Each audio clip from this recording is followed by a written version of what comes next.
I married Lucas out of pure mutual hatred. We couldn't stand each other, but we were forced into a political marriage. Aside from the weekly routine of marital duties and public appearances, we barely spoke in private. I thought our bland, distant marriage would continue this way indefinitely until the day it was revealed that I wasn't the real heiress. The true young lady was someone else. I was just a fraud. After thinking it through, I had my lawyer draft a divorce agreement and send it to Lucas, who was away on a business trip. Chapter 1. Honestly, I felt relieved. Lucas and I had no emotional entanglements. We never truly shared our lives or assets. That's why the divorce agreement was so easy to write. Black and white on paper, every clause neatly listed. Every term precisely written. Just like our 3-year marriage, clear-cut, distant, devoid of warmth. After glancing over it, I sent Lucas the digital version. Find a time to finalize the paperwork. After hitting send, I felt an inexplicable exhaustion. Life really is absurd sometimes. When I first married Lucas, I had a feeling we might one day divorce, but I never imagined it would be for something this dramatic. Because I'm not actually a rich heiress. Years ago, my parents went to a villa in the mountains for vacation. A sudden landslide struck, and in the chaos of the emergency rescue, people were temporarily relocated to a welfare home. My mother, traumatized and in early labor, gave birth prematurely, and in the chaos, the babies were mixed up. They took me home, a child meant to be abandoned. Just a few days ago, Alice showed up. She had a face that resembled my mother's. She shared the same rare allergies. A DNA test confirmed it. She is my parents' biological daughter. And I was a discarded child who had been living a lie for 25 years, enjoying a privileged life that never belonged to me. Even marrying the man meant for her. I found out only yesterday. I assume Lucas already knows. I glanced at my phone. No reply from him. He's probably still busy. He's been away for a week now. There was a major issue with one of the projects. Very complicated. Even if he doesn't reply, I can already imagine his response. Something calm, measured, indifferent. Okay, that's just how he is. Nothing ever seems to affect him unless it's work. Not me. Not this home. Maybe Alice will. I saw her for the first time yesterday. At home, she was radiant, sitting beside my mother, poised and confident, graceful in every gesture. A jewel, even when fallen in the dust, still shines. Unlike me, no matter how hard I tried these past 20-some years, I was never truly accepted. Maybe it's for the best. Everyone returning to their rightful place.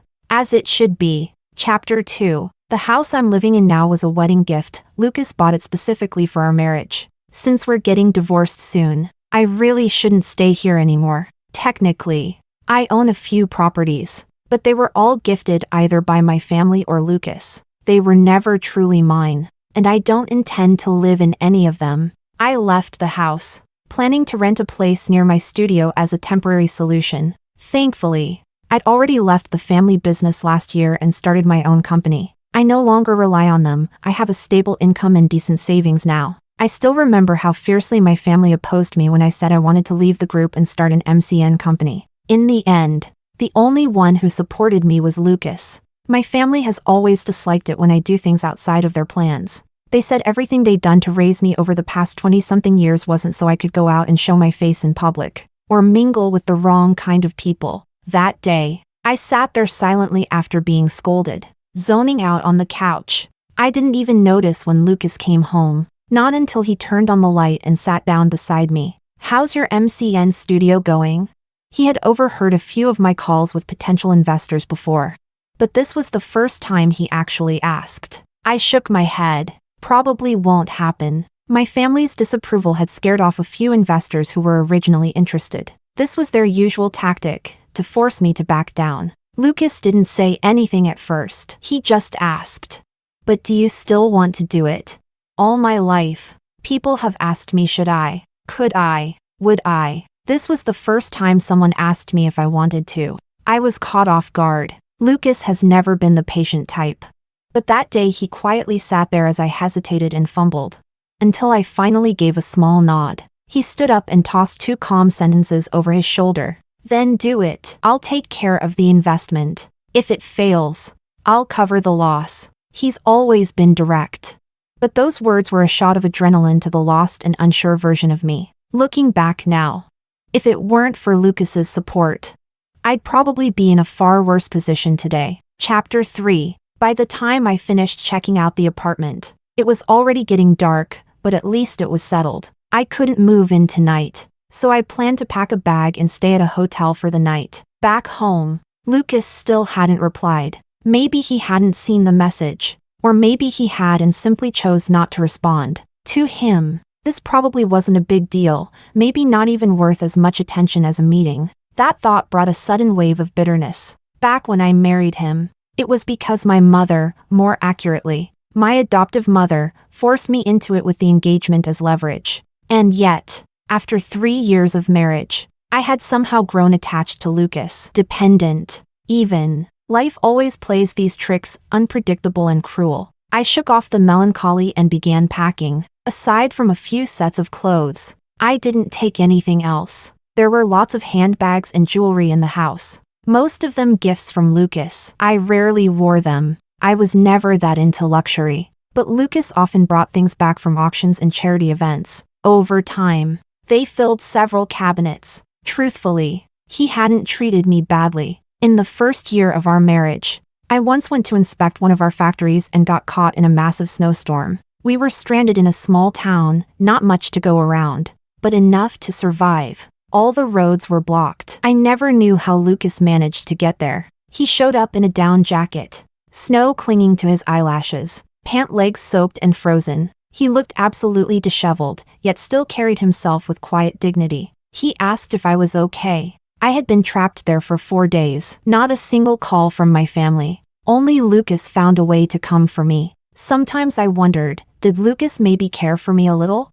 Especially during our occasional moments of intimacy, his cold, clear eyes would darken with desire, filled with emotion, but outside of that, he was distant, indifferent, his tone always flat and formal. I must have imagined it all. Lucas couldn't possibly like me. If he was ever kind, it was probably out of obligation. After finishing in the bedroom, I went to the living room to get my documents. As I opened a drawer, the front door creaked open. Lucas was back. Chapter 4. I glanced at the time, 10:30 p.m. Lucas usually avoided traveling at night unless something urgent was going on. Now he stood at the entryway, fatigue shadowing his face. There was something heavy in his eyes. He must have found out. I suddenly felt awkward and looked away, trying to make small talk. "You're back.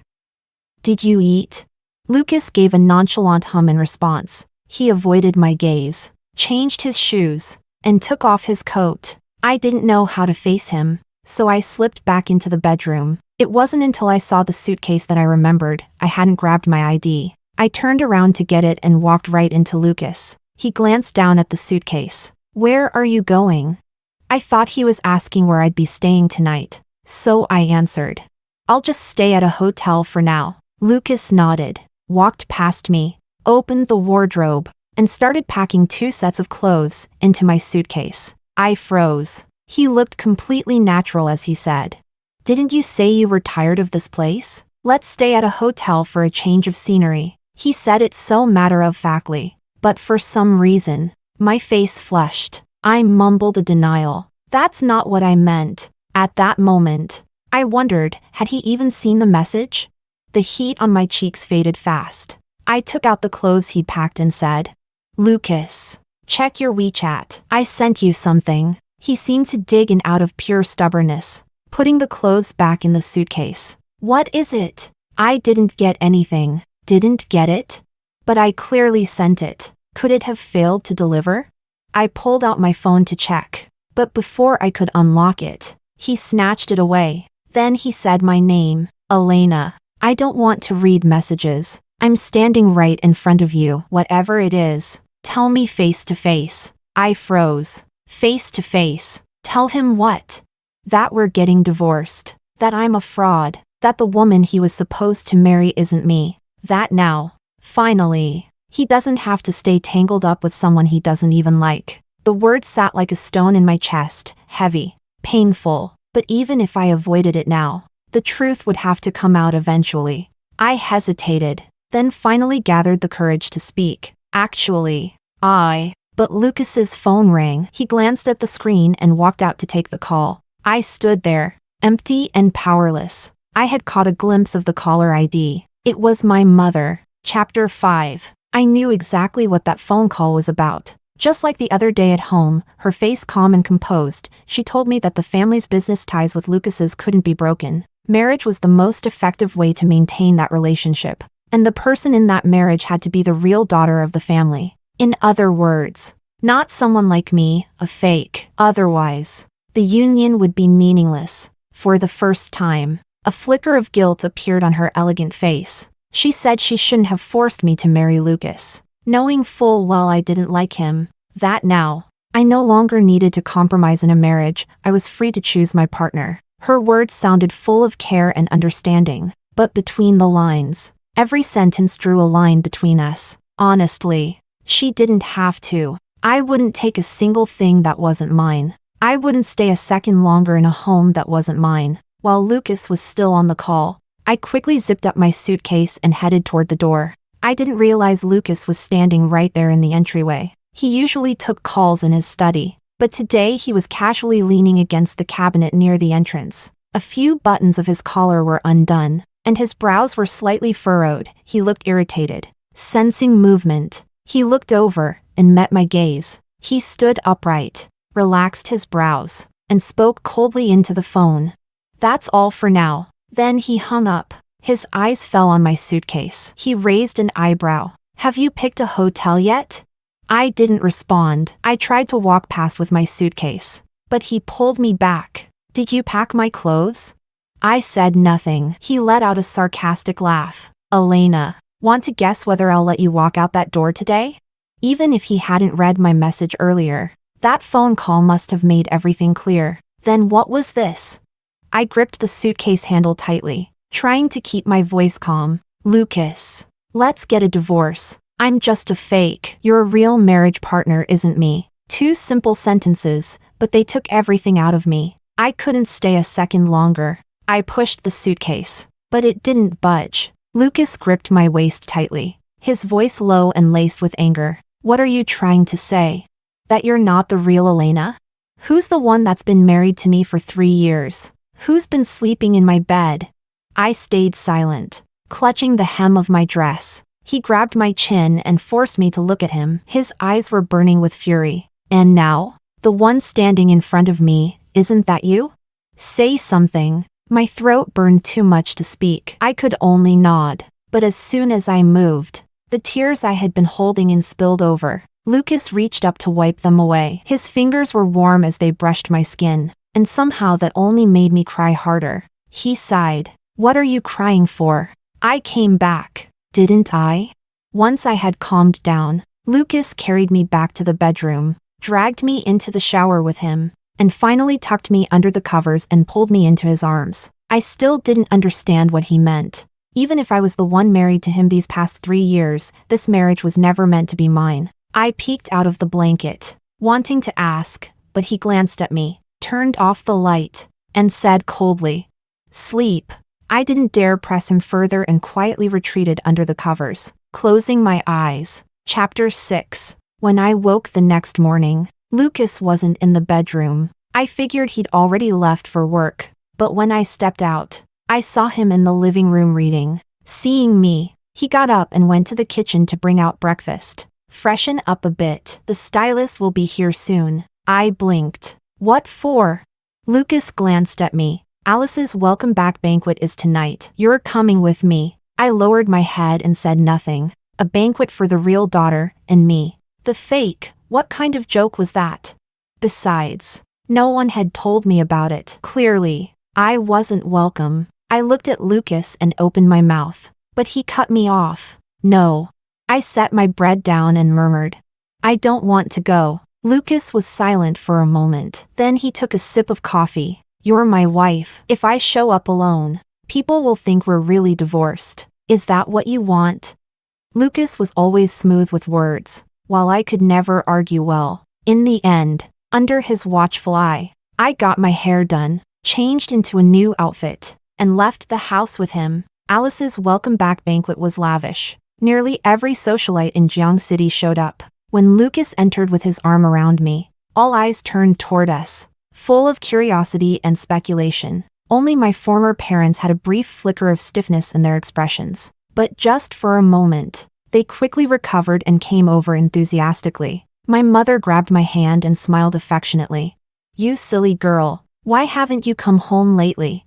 I calmly pulled my hand back without reacting. During the banquet, Lucas led me around for a lap, then was called away by someone. Before leaving, he reminded me to wait for him to go home together. I've never liked these social occasions, so I wandered into the garden alone. Just as I sat down, my mother appeared, holding a blanket in her hands. She draped it over my shoulders and sat beside me with a smile. "It's windy outside. Don't catch a cold." I knew she wouldn't waste her time on small talk. I waited in silence for the real conversation to begin. She sighed and slowly said, "Elena, Alice coming back won't affect you much. Our family doesn't mind raising another daughter. You can still access our resources and connections. But the marriage contract is an exception. That engagement was arranged between our family and the Lucases. It was meant to secure future business collaboration. It's very important to us. You've been married for 3 years. Lucas has treated you decently, but there was never deep affection. If it weren't for the engagement, the two of you wouldn't even have crossed paths. You have no children, and now that you're not our biological daughter, have you thought about whether Lucas will still treat you the same? Can you really shoulder the responsibility of linking the two families? Alice is different. She's more outgoing. She'll get along better with Lucas. And honestly, the engagement was meant for her in the first place. She's more suitable. Your father and I think you're still too immature. We hope you'll consider studying abroad to gain perspective. When you return, we'll give you 5% of the family shares. You'll still be our daughter." The moon hung overhead, half obscured by clouds. The night was quiet. I listened to it all silently and stayed quiet for a long time. Maybe I just heard this kind of talk too many times. It no longer hurt like it used to. In fact, I felt oddly calm. Growing up, I'd received little affirmation in this household. When I did well, they demanded I do even better next time. When I failed, I was made to train day and night until I succeeded. If this had been me from the past, I might have been devastated again, thinking I wasn't good enough, never living up to their expectations. But ever since I married and left the family,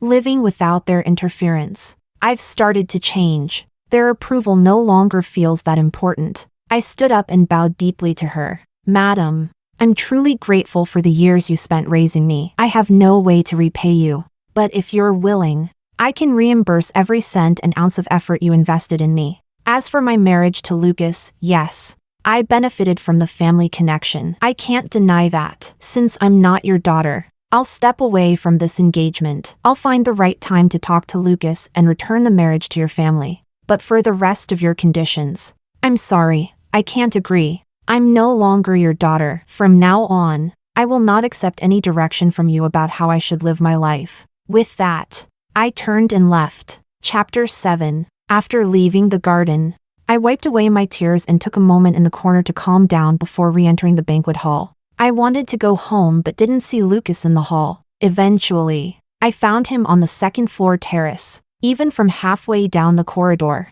I could clearly see that the person beside him was Alice. They stood by the railing chatting, Lucas wearing a soft expression and a faint smile on his lips. Alice, animated and expressive, was telling some story with vivid gestures. From a distance, they looked like a perfect match. I suddenly thought of what Madame had said. Compared to me, Alice would get along with Lucas better. If the engagement had been hers, she'd probably have handled it much better than I ever did. For some reason, every time I saw Alice, I could feel the vibrant energy radiating off her. She had that kind of presence that naturally drew everyone's attention. Someone like Alice, so radiant, it would be impossible not to fall for her. Unlike me, the one who was always overlooked, neither clever nor likable. 3 years of marriage, and still Lucas never fell for me. I didn't interrupt. Instead, I turned around and left the banquet. The evening wind had picked up, cool against my skin. This was a villa district. Getting a cab wasn't easy. I lowered my head and walked alone. I forced myself not to think about it, but the image kept flashing through my mind. Lucas's gentle expression, one I rarely ever saw directed at me. So he really doesn't like me. After walking a while, I suddenly heard someone calling my name. At first, I thought I was imagining it until hurried footsteps closed in behind me and I was pulled into a familiar embrace. Lucas's voice was cold. Didn't I tell you to wait for me? Where are you going off to on your own? Most of the time, I was obedient and silent around Lucas. But suddenly, I snapped. I pushed him away. It's none of your business. Lucas's face darkened even more. He grabbed me tightly, one hand pinching my chin and forcing me to look up. If it's not my business, then whose is it? Elena, I'm your husband. I kept struggling, pounding on him with my fists. Not for much longer. Before I could finish, Lucas pressed down and kissed me hard, not even a kiss. Really, but a bite. So hard that tears sprang from my eyes. His gaze was fierce and burning. Swallow those ugly words. Then he threw me over his shoulder and carried me back. We didn't stay at the banquet. We drove straight home. When the car pulled into the yard, Lucas didn't even let me walk. He picked me up directly. He placed me on the sofa, brought a hot towel and the first aid kit. Only when I saw the blood on the back of my heel did I finally feel the pain. The heel had been rubbed raw by the shoe, blistered and broken. Lucas frowned. Impatient. When did you get these shoes?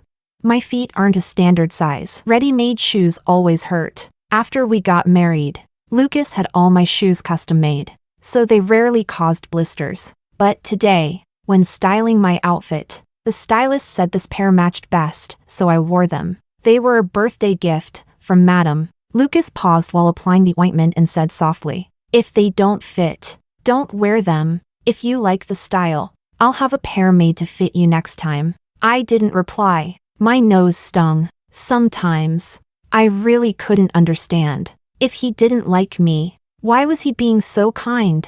He already knew I was a fake, yet he still pretended everything was normal. What, exactly, did that mean? I pulled my foot away and said quietly, "You don't need to be nice to me. We're getting divorced anyway." Lucas had just packed up the medical kit. At my words, he slammed it on the coffee table, bang. "Elena, is that all you can ever say to me? Divorce. Divorce, anything else? Can't I hear even one kind word from you? So what if you're not their biological daughter? Since all this started, have you ever asked how I feel? Do you hate me that much, that you keep pushing me away? Do you even have a heart?" He said all this in one breath, then slammed the door and left, leaving me sitting there, completely stunned. Chapter 8. After Lucas left, the room fell silent again. I hugged my knees, burying my face in them, completely drained. I messed up again. Sometimes I really feel like I'm just a terrible person. That's why everything always ends up in a mess. Why can't I be like Alice, who wins everyone over the moment she appears? I've worked so hard all my life, so why am I never good enough? Why is it so hard for someone to like me? I don't know how long I sat there like that, but eventually I heard the door unlocking. Lucas had come back, holding a bowl of small wontons in his hand. I stared at him blankly, my voice hoarse beyond recognition. "You left, didn't you?" Lucas walked toward me, sounding a bit annoyed. "I just went to get you some late-night food. If you don't eat again, you'll end up with a stomachache." He unwrapped the food and placed the bowl in front of me. "Come on, eat." I didn't add scallions. I pursed my lips, slowly slid over to the couch, and picked up the spoon to start eating. The room was quiet. Neither of us spoke. After a while, Lucas let out a light sigh. "Elena, do you really want to divorce me?" I kept my head down. Does it matter what I want? This marriage wasn't meant to be mine in the first place. I'm just an imposter who took someone else's place. Lucas paused for a moment, then spoke more seriously. "Of course it matters. Do you really think I'm the type of person who'd be bound by a marriage contract? I chose you because of you, not your family. Even if we divorced, I wouldn't marry Alice. That so-called engagement is meaningless if I don't agree to it. Do you understand?" In that moment, my mind went completely blank. I gripped the spoon, unsure how to react. Lucas leaned slightly forward on the couch, looking at me with a mixture of apprehension and tenderness in his eyes. The way he looked at me, it was as if I were something precious. And then suddenly, my tears wouldn't stop. I shook my head furiously. I don't want to, but she's forcing me to. She said I stole her engagement. I don't want to owe her anything. Lucas exhaled in relief and pulled me into his arms. You don't owe anyone anything. I'll take care of it. As for the divorce, pretend I never heard that. Don't bring it up again. Chapter 9. I woke up the next morning in Lucas's arms. Even after we got married, it was rare for us to sleep while holding each other. Most of the time, we kept to our own sides of the bed, so I still wasn't used to it. I tried to quietly move away, but as soon as I shifted, Lucas pulled me back. His voice was low and raspy. Awake? He looked at me and chuckled. Your eyes are so swollen, they look like eggs. I didn't even know what got into me last night. I cried so much I forgot to ask what really mattered. Now didn't seem like a great time either, but I couldn't hold it in. Turning my head, I asked in a small voice, yesterday, I saw you with Alice. You two looked so happy talking. You've never smiled at me like that. You're always cold. Lucas paused. When? I gave him a clue. Second floor, balcony. He laughed. So that's why you ran away?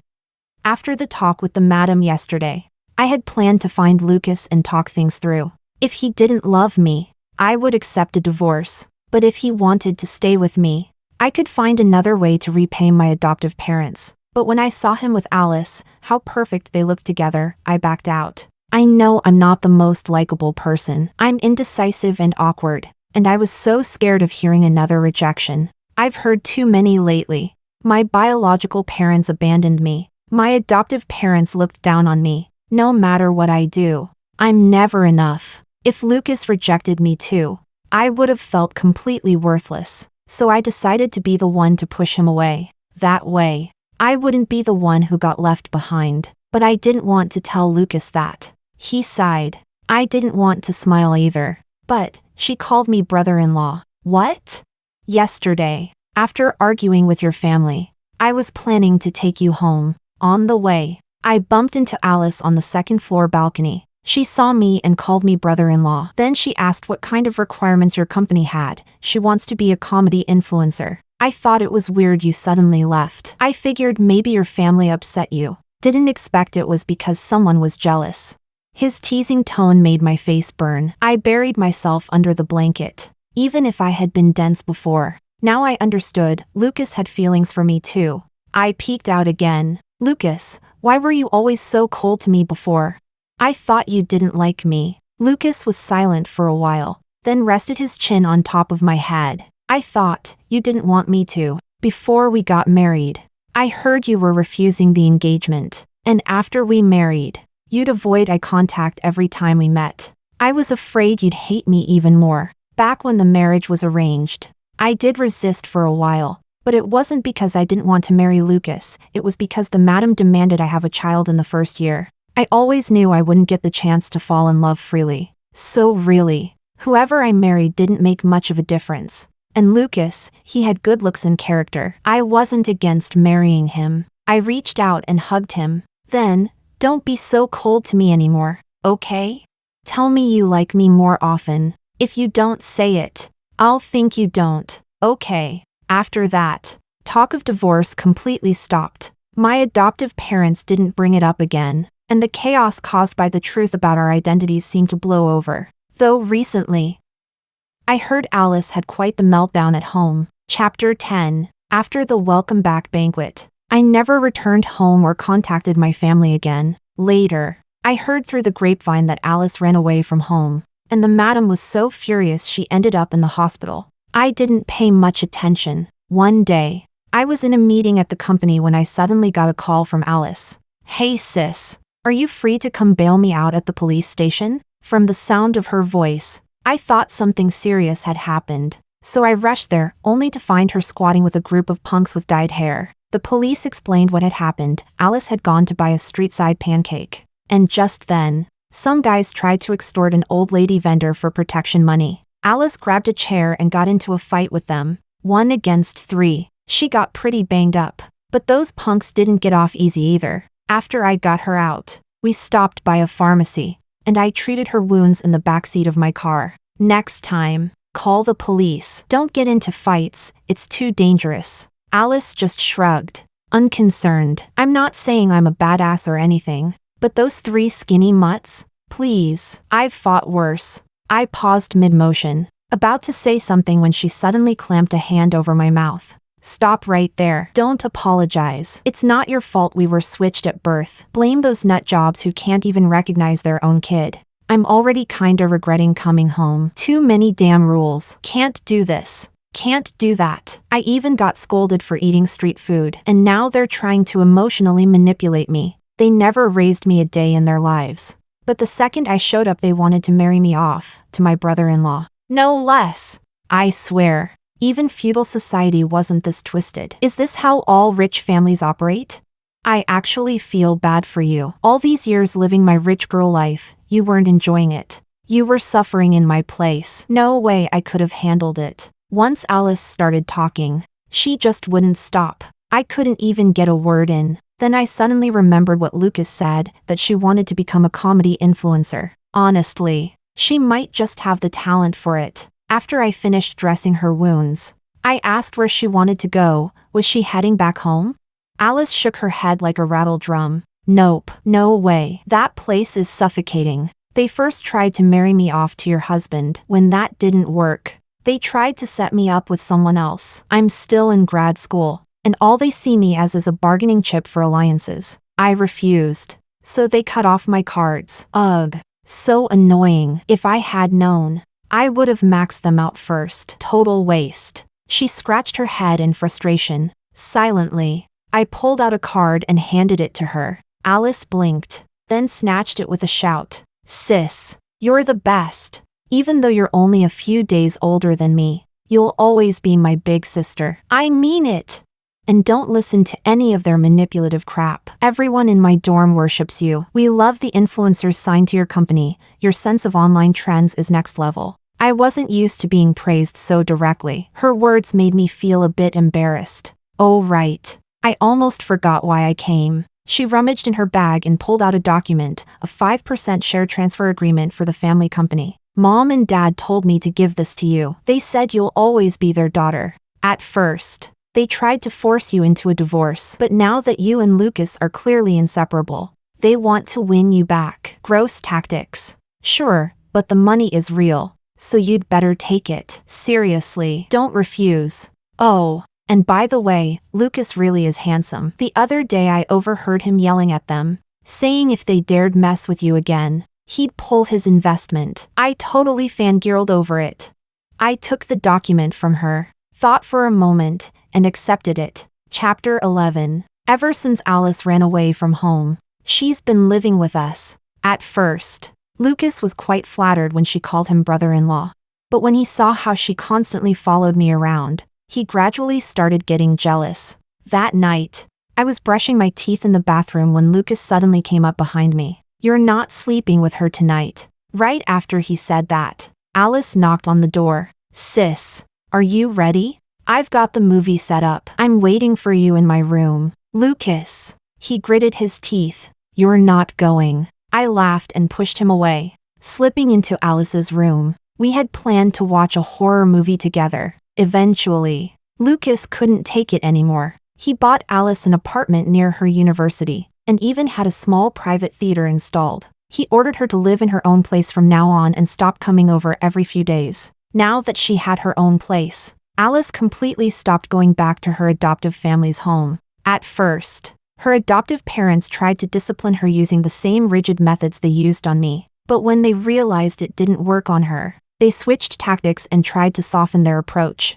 Lately, the lady of the house has been contacting me frequently, constantly praising how well-behaved and thoughtful I was growing up, even acknowledging the success of my company. Words I once longed to hear but never did, now they say them so often they're practically worn out. I'm usually too busy, so I just put the phone on speaker and leave it on the side. I'm grateful for the years they raised me, and I'll fulfill my duty as a daughter. But beyond that, there's nothing more. Chapter 12. On our 4th wedding anniversary, Lucas and I went to a tropical island for vacation. Alice, now pursuing a PhD in the U.S., called me via video from across the ocean. Lucas instantly declined the call. 8 times a day. Is she serious? Does she not realize you're married? I couldn't help laughing. What's gotten into you lately? You're acting more childish by the day. Jealous of everything. A few days ago, I had a business meeting and ran into Oliver, a guy I had a mild flirtation with during college. Lucas had been away on a business trip, but when he found out, he flew back overnight. Back then, I was drawn to Oliver simply because my life felt stifling, and he knew how to make me laugh. But later I discovered he was flirting with me while still having a girlfriend. So I cut all ties immediately. Honestly, I had almost forgotten the whole thing, no idea how Lucas even found out. That night, he kept me in bed till dawn. I was practically falling apart afterward. Being jealous of Oliver was one thing, but now he was even jealous of Alice. Lucas, why didn't I realize you were this jealous before? Lucas smiled, a deep and meaningful look in his eyes. I've always been a petty guy. Didn't you know? I practically grew up drowning in jealousy over you. Me? I thought he was joking, but his expression said otherwise. A light bulb went off in my head. I tugged on his sleeve and asked, Lucas, when did you start liking me? He hung up Alice's call again, then turned off my phone entirely. He picked me up and carried me to the bedroom. That's a long story, and tonight, we've got all the time in the world. I'll tell you everything. Slowly, the floor-to-ceiling windows weren't fully closed. The night breeze swept across the sea, drifted onto the beach, and finally slipped into the room, fluttering the sheer curtains noisily. The salty air quickly filled the space. That night, the stars sparkled brightly, soft, endless, full of light. Chapter 13. Extra, third-person perspective. When did Lucas start liking Elena? It had been a long time, so long that even Lucas himself could barely remember. He only remembered that, at first, he actually found her a little annoying. Elena cried a lot when she was little. Scolded? She cried. Fell down? She cried. Doing homework? Cried. Even playing piano? Tears. Every time Lucas saw her, her eyes were red and puffy. It was irritating just to look at. He couldn't understand how someone could have so many tears to shed every single day. And yet, Elena was somehow very likable. She'd been pretty since childhood, fair-skinned, delicate, and she always shared her snacks willingly. Whenever Lucas saw her surrounded by a group of kids, he'd feel even more annoyed. Too noisy, he thought. In middle school, Lucas and Elena were in the same class, but they probably didn't speak more than 10 sentences in total. One reason was their seating arrangement. Lucas had grown tall early, so he always sat in the last row. Elena, on the other hand, developed late and was shorter than most kids her age, a permanent resident of the front rows. So usually, Lucas sat in the back, watching Elena joke around with others every day. She laughed at everything. Even the dumbest jokes from the boys would send her into fits of laughter. Lucas didn't get it. What was so funny? Childish. Later in high school, they were no longer in the same class, not even on the same floor. Lucas didn't see her as often anymore, but the few times he did run into her, Elena would walk with her head down. She didn't cry. She didn't laugh either. She looked like a puppet. Every time Lucas saw her like that, he'd be in a bad mood the whole day. Was she in love or something? He'd seen enough TV shows to know. Girls who looked like that had usually just gone through a breakup. But that mystery was soon solved. Elena hadn't fallen out of love. She was simply suffocating under her family's strict control. One rainy day, Lucas had just finished playing basketball at the gym when he saw Elena standing in the corridor, staring blankly ahead. He'd wanted to just walk past and ignore her, but as he did, she tugged on the corner of his school uniform. She looked at him and said, "Lucas, can you help save that cat?" Lucas was surprised. She knew who he was. But back then, Lucas was going through a bit of a rebellious phase. The kind where boys think they're too cool for everything. He answered gruffly, "Why don't you save it yourself?" Elena shrank back a little and mumbled, "If I get my uniform dirty, I'll be punished." At the time, Lucas thought she was just making excuses. Still, he found some cardboard and made a little shelter for the kitten. Only later did he truly understand. It was during winter break. Lucas had already finished his homework and was spending his days playing outside. One night, coming home late, he happened to pass by Elena's house and saw her bedroom light still on. Her silhouette danced behind the frosted window, graceful as a swan, leaping, twirling. She was practicing ballet, and crying as she did. Lucas later learned that Elena had taken second place in a ballet competition. Because of that, her parents banned her from going out all winter break. She was locked in, practicing every day. He suddenly remembered that rainy day. How Elena had looked down and said, "If I get my uniform dirty, I'll be punished." From that moment on, Lucas thought, that family is messed up. And from that moment on, his eyes started lingering on Elena more and more. Sometimes, he'd even create accidental encounters. But her suffocating upbringing left no room for joy. He rarely saw her smile anymore. Her head hung lower and lower. She was clearly unhappy. As she grew up, Elena only became more beautiful. But she always seemed drained of emotion. Even so, she never lacked admirers. Some were persistent, constantly slipping her love letters. Whenever Lucas saw this, he'd secretly throw the letters away. If her family ever saw those love notes, there would be chaos. Elena never knew any of this. Lucas did follow Elena around for 2 years with love letters, even warning off overly aggressive suitors. He'd leave warm milk in her desk drawer during her period. He didn't really understand why he did it. He always acted before he could figure it out. After high school, Lucas and Elena attended different universities, but they were still in the same city. It wasn't a big city, but their paths rarely crossed. Lucas only found out she might be in a relationship through a mutual friend. That same day, he went to her campus, and by sheer bad luck, ran into her ambiguous boyfriend on a date with another woman. Lucas beat the guy up, forced him to confess, and then Elena broke things off. He heard she was heartbroken for a long time, even cried a few times. Lucas was annoyed. She liked that scumbag? What awful taste. After graduation, Lucas's family started arranging marriage candidates for him. He hated the idea. He had always despised being told what to do. Then one day, at a banquet, he saw the woman being offered to him was Elena. Well, that wasn't so bad. After all, she wasn't happy at home either. He hadn't expected her reaction to be so intense.